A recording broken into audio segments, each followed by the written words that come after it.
Welcome to the GOTO podcast. In this episode, rocket scientist and aerospace engineer Anita Sengupta is interviewed by editor of 97 Things Every Programmer Should Know, Kevlin Henney. They discuss the developments and use cases for hydrogen-powered aircrafts. GOTO gathers the brightest minds in the software community to help developers tackle projects today, plan for tomorrow, and create a better future. Stay up to date with the latest in tech through GOTO's top-rated events, held online and in person in cities like Amsterdam, London, Copenhagen, and Chicago, and by subscribing to the GOTO Conference's YouTube channel, where you can find thousands more high-quality dev talks. Learn more at gotopia.tech. Good afternoon, good morning, good evening, wherever you are and whenever you are. My name is Kevlin Henney. I'm here at GOTO Copenhagen. Of particular relevance is timing-wise, we're actually recording this about halfway through the United Nations climate change talks, COP26. And I'm joined by Anita Sengupta, whose CV is ridiculously long and covers quite literally multiple worlds. Possibly the most stable and realistic thing we can talk about is the fact she is a professor of aeronautical engineering at the University of Southern California.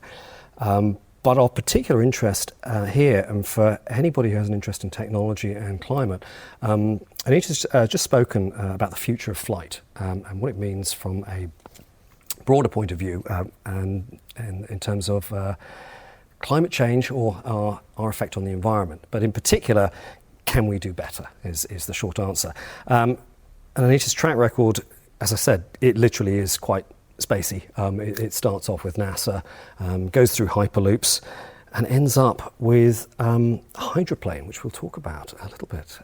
Hello, Anita. Hello, nice to see you. Thank you. You've got to. So let's start at the end. Hydroplane, your current work, a startup, is really about electric-powered flight. And most people, if they hear that, they go, yeah, the batteries are going to be too heavy. You know, you're never going to get, some people might have a Tesla and they'll go, oh yeah, it's beautiful, it's silent. But then there's the range issue, then there's the battery size issue. When people think of aircraft, that's what comes to mind. Big batteries, where this is not the future, what is? So I did spend about 2 years focused on electric vertical takeoff and landing aircraft, which are intended to be short range and powered by batteries. And that's where I really saw the true challenge of being able to implement energy storage onto aircraft. So batteries don't work if you want to have anything which has a range of more than an hour. Yeah, which is probably quite a lot of flight. Yes. I think in Southern California, you would be challenged to fly anywhere and land within an hour just because it's such a busy airspace.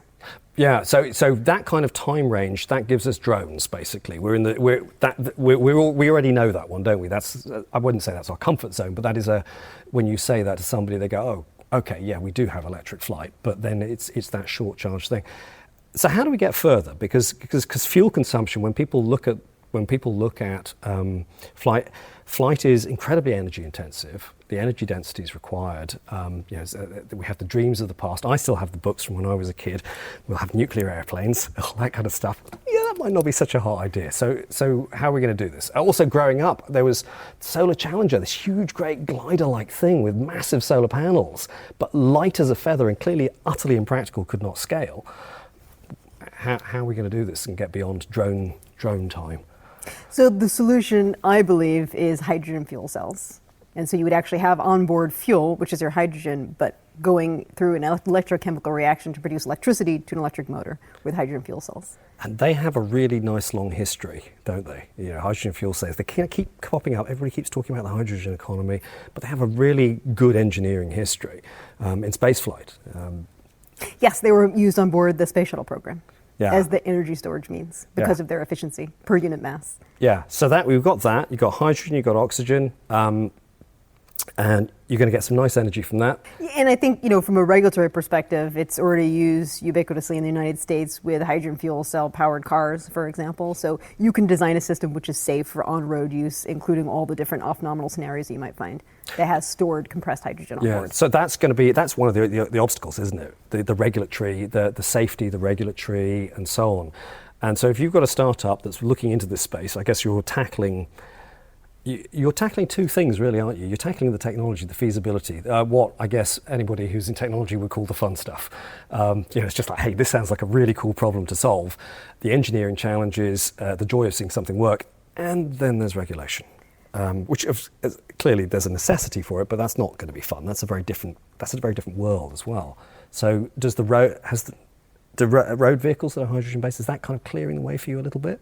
I mean, it certainly helps in the sense that there is government regulation in place for how to design a system from a reliability perspective for ground-based transport, how to design for different load cases, how to do fueling operations, for example. But for aviation, of course, it's always different because you're not on the road, you're in the air. So with a car, you can pull off to the side, but with an aircraft, obviously you can't do that. So it does change things like reliability requirements, durability requirements, that is an engineering implementation challenge, which you always have to deal with. And I think the bigger issue, though, is if a regulatory agency isn't familiar with the technology, you have to get the agency familiar. So that means FAA and the European equivalent has to become more familiar with the technology so that they can have their own regulatory structure that goes around it. So there's that element of risk, but that also, once again, it's an engineering challenge which can be solved, and it shouldn't stop you from doing what is required to decarbonize aviation.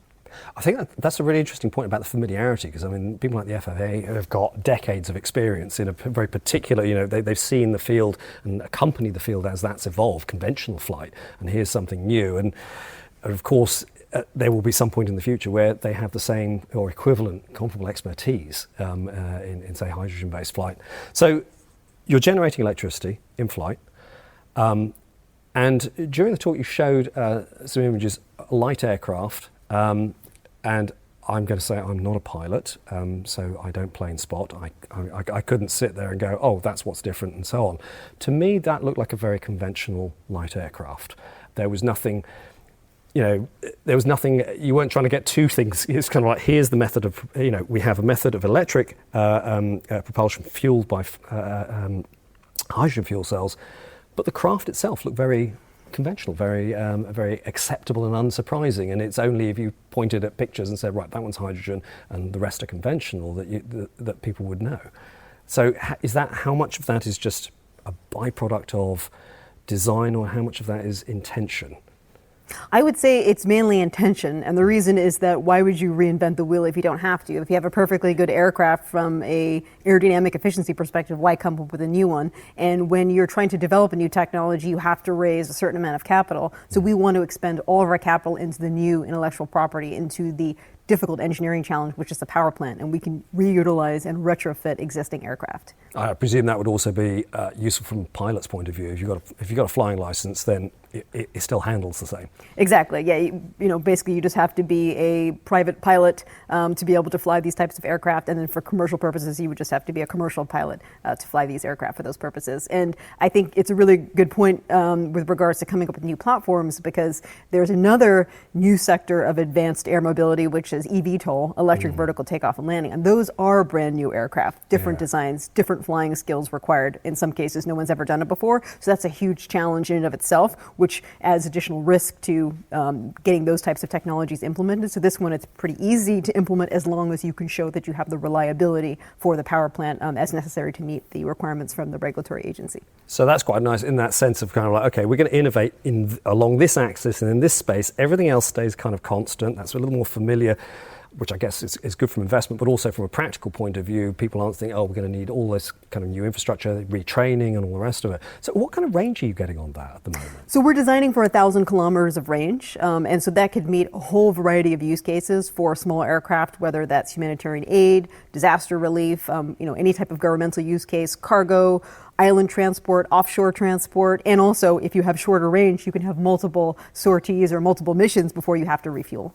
So yeah, and that will actually get you somewhere in California, distance-wise as well. So so how does that compare to the range of a regular light aircraft? It's the same. It is the same. Yeah. That's really cool. So that was what we designed it for, was to be compatible, because those aircraft already have a set of missions that utilize that endurance, and so we're achieving the same thing. So you can basically almost, from a sales pitch point of view, it's like, see this, we're doing the same, but it's greener, there's less impact. We're producing water rather than CO2, and that's a very different story. Yes. So that's kind of an interesting. You mentioned a number of different use cases, and I think that's quite an interesting one, because I think in many people's perspectives, flight means different things to different people. For some people it means holidays. For other people they see, this is cargo, this is whatever. But you're kind of slicing through the uses and saying, here's where the strength of this lies. That you're not trying to take on all of aviation at once. You're going for particular sectors. Again, it sounds intentional. But is that? It is, and of course, I am a general aviation pilot. I also do search and rescue flying, mission operations as well, so it's something I'm quite familiar with. And I also wanted to make it more accessible. So people don't realize that general aviation actually is very accessible. Most general aviation pilots are not incredibly wealthy people. They're just regular people who are interested in flying. And there is a movement afoot to provide a more of an air taxi type of scenario, which is the eVTOL use case. Instead of having a brand new aircraft that you have to wait 10 years to get, you can actually fly these as an air taxi and complete that use case. And for me, I was also interested in having a carbon emission-free platform for humanitarian aid, disaster relief operations, to make it accessible to people who really need it.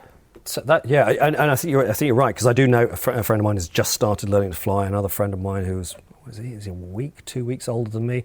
He learnt when he was 17, 18. I remember because he used to turn up his, most people when they get carded, they pull out their driving license.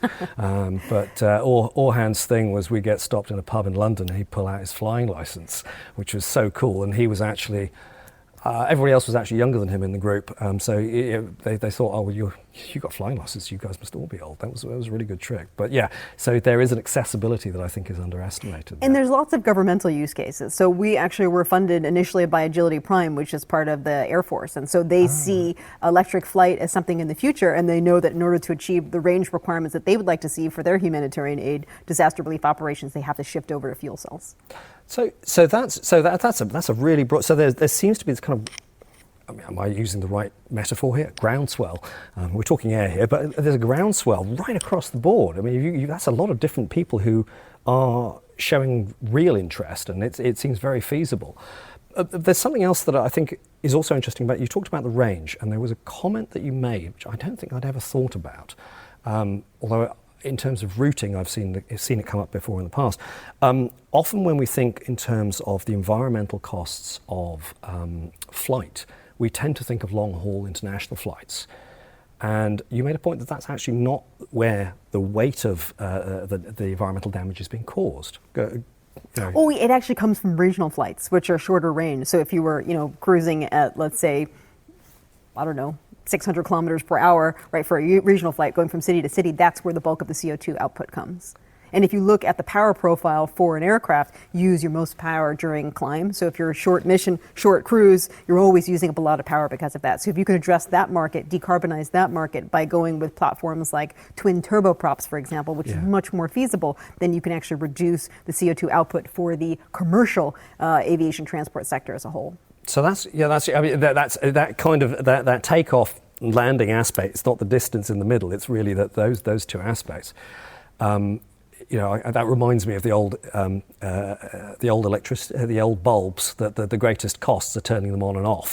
That's when you get a spike in terms of the usage, and it seems to be a similar thing. So clearly, there's a lot more. It's the upping and downing rather than the alonging, if I'm allowed to make those verbs, that really causes the damage there. Yeah, you're cruising at a lower than 100% power level. I mean, you can choose to cruise at 100%, but most people don't, right? So that's why you can actually reduce your total CO2 output by having a more efficient power plant for these shorter range use cases. Just thinking in terms from a European perspective, that kind of range and that kind of range and that's a good market, and even within just parts of the regional US.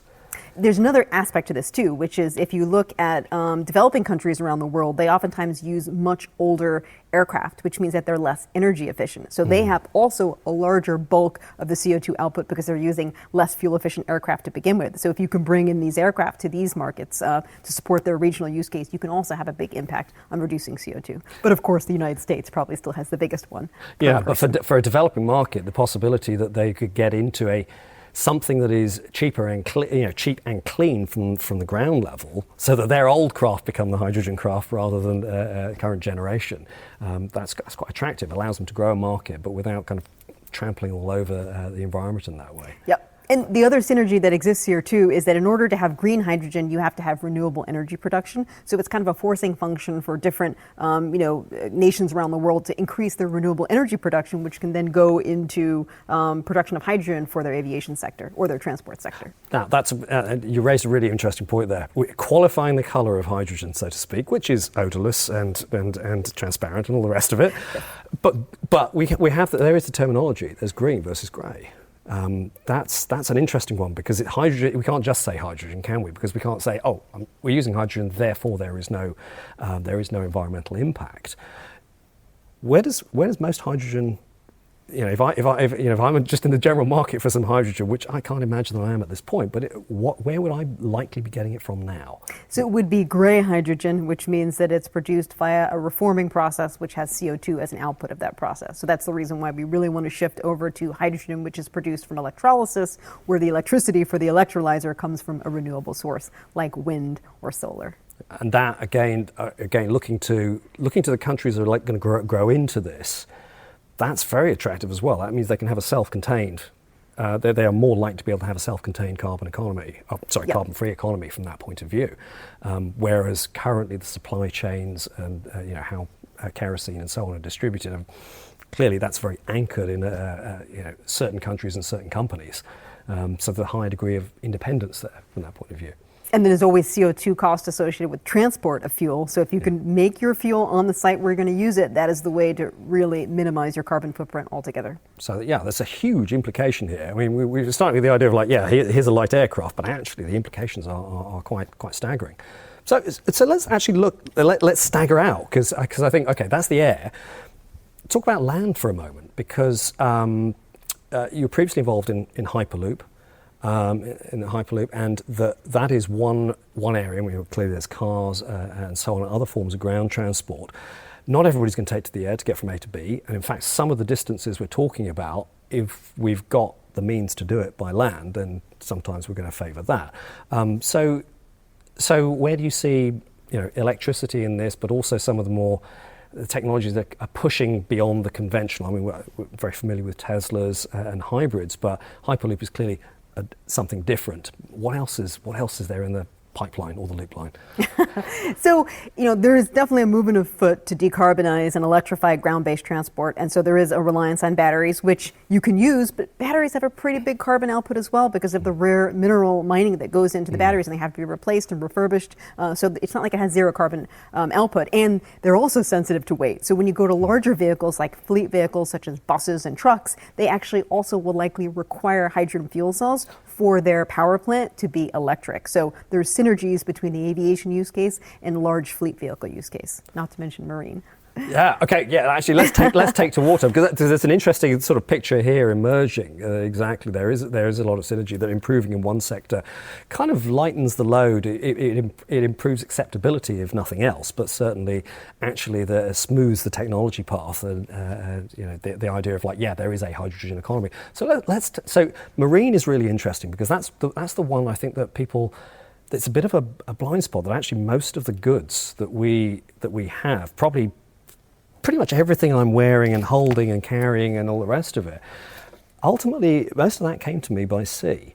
And there's a huge cost to that. It's clearly we can point to airplanes, they are obvious, but most of our goods, when we move away from the people to our goods, which form the basis, I guess, of much economy, there's a huge impact there, isn't there? The ocean is travel by ocean. I mean, I don't know how wasteful it is. I just know it is quite wasteful by comparison. So what can be happening there? Is that just a hydrogen thing? Is it?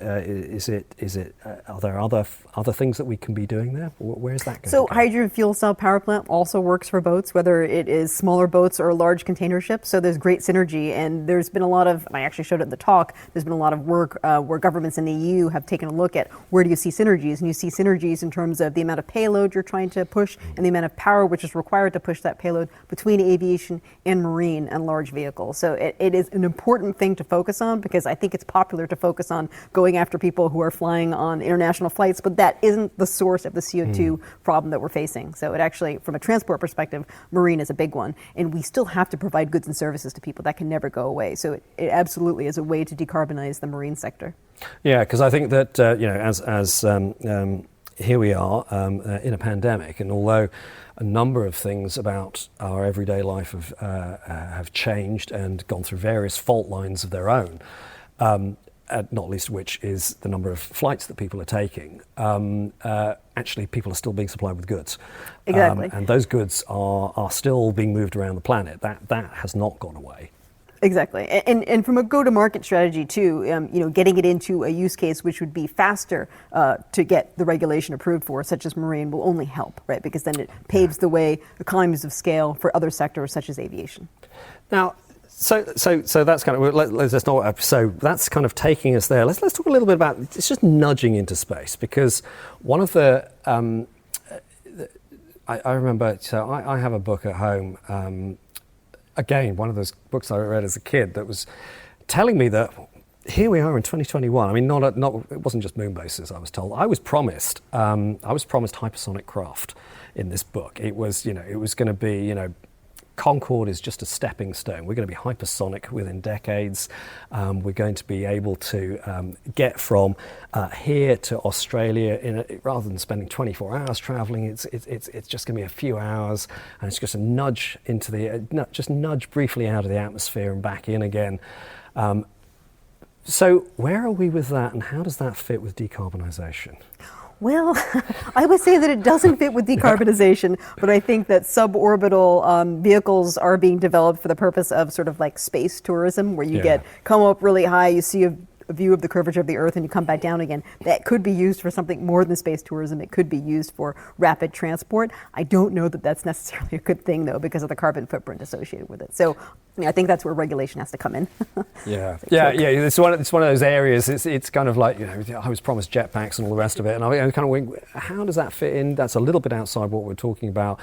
But in terms of everything that we're currently doing in the world, in terms of our transport and our movement of goods, that's all fair game for the kind of decarbonisation you're talking about. And what kind of, in terms of transforming economies, but importantly transforming flight, what kind of time frames, obviously I'm asking you to look into a crystal ball here, what kind of time frames are we looking at? Because people, the danger is we've been promised various things at various points.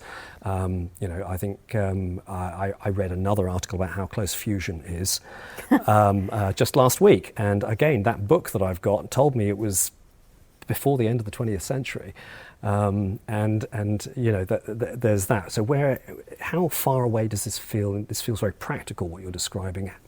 I don't expect the industry to change overnight, but what kind of timeframes are we looking at here? Well, I would say from an automotive perspective, we already have hydrogen fuel cell powered cars driving around on the road in the United States, and many gas stations actually have a compressed hydrogen supply, so you can actually fuel your car. It's probably not everywhere in the world, but certainly in the United States and probably in Germany. In terms of aircraft, I would say for small aircraft, it depends upon the weight of the aircraft. We'll see that within the next 5 years, obviously, with what we're doing at Hydroplane. When it comes to larger aircraft, it's a little bit more of a challenge, both from a regulatory perspective and because if you're carrying more passengers, you're going to go on a longer haul, you have to climb to a higher altitude. So that likely requires a change in the PEM fuel cell technology with a different type of electrolyte, just so they can operate at a higher temperature as is necessary for higher compressor powers. And so that is probably more like the 10 to 15 year time frame out. And then for jet aircraft, that's probably more like, the 15 to 20 year time frame out.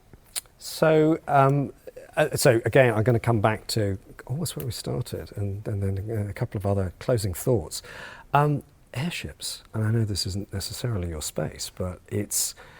so again, what I was promised in these books was helium airships, but they were a little bit kind of fuzzy about the power. They didn't mention that because they were just drawing pretty pictures, and this was for children. Is this the kind of thing that we keep seeing? Roughly once a decade, somebody predicts the comeback of the airship. Could hydrogen fuel cells, could this direction actually be one that could potentially bring them back, say, for haulage, if not passenger flight, at least cargo? I'm not sure. I don't know too much about airships, and certainly that's maybe a slightly different use case. But I think the efficiencies of wing-borne flight, generating aerodynamic lift from the wing, is probably the most efficient from an energy perspective. So that's probably why I would say go for that.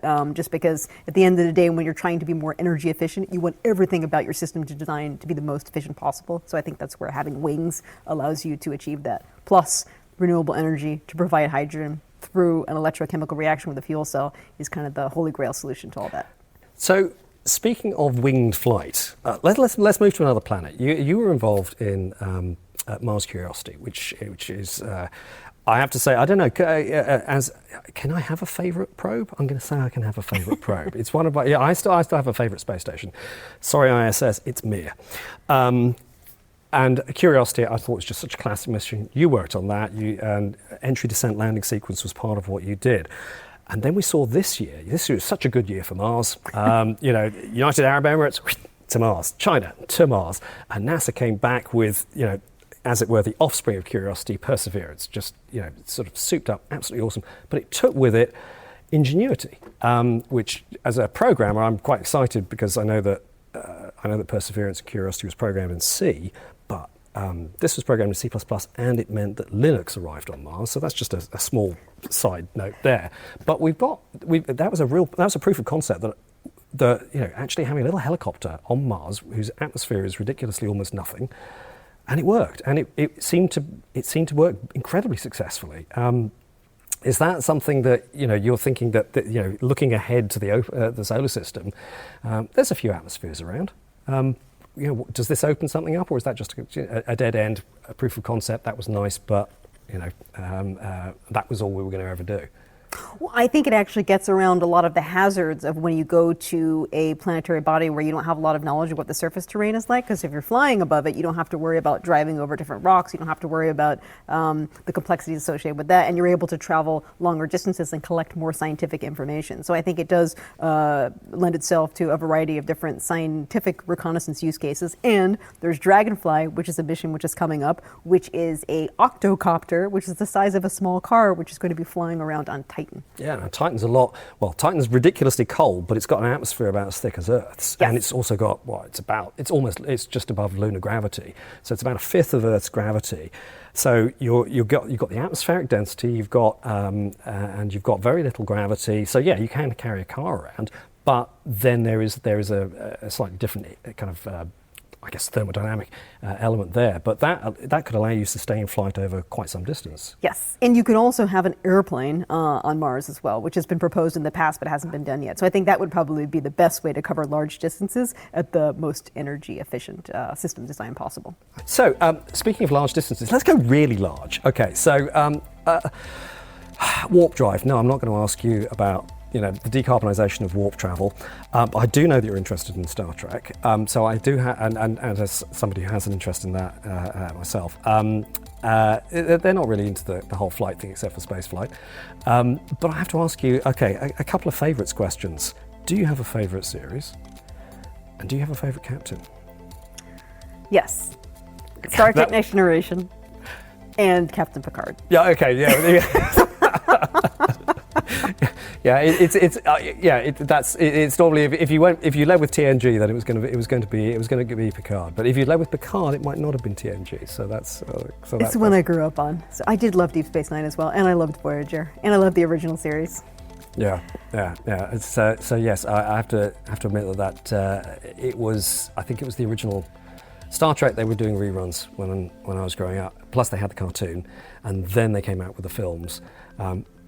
Which they had some interesting stuff in the original films, but yeah, I have to say TNG kind of like partly cemented the deal, but does I guess to me doesn't have quite the same quite the same meaning. So I'm a little more flighty with this, but I will say that Picard definitely. Yeah. Okay. So we're going to bring this to a close now. Thank you very much for your attention. I hope that's been of interest. There's so much here that in terms of possibilities, and I think it really will be a case of watch the skies. Thank you very much. Thanks for listening to this episode of the GOTO podcast. Head over to gotopia.tech to discover lots more content from the brightest minds in software development.